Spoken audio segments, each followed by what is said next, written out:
এই mini chocolate কেকটা আমার কালকের অর্ডার ছিল, আর কাস্টমারের চয়েস মতো আমি এটাকে একটু লেস ক্রিম দিয়ে করেছিলাম।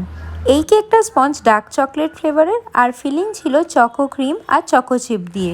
আমার ইউটিউব ফ্যামিলি আমার কেক বানানোর ভিডিওগুলো দেখতে এত বেশি ভালোবাসায়, আমি এই কেকটার ভিডিও তোমাদের সাথে শেয়ার করার জন্য নিয়ে এলাম। আমার আগের ভিডিওতে দুজন খুব মিষ্টি বন্ধু কমেন্ট করেছিল আর বলেছিল তাদের নাম নিতে, মিলি আর মালিয়াত। তোমাদের নাম আমি এই ভিডিওতে নিলাম।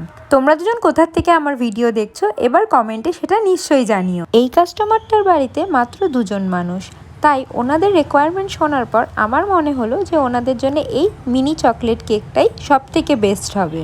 ওনারাও আমার সাজেশন মতো বলল এটাই আমাকে বানিয়ে দিতে।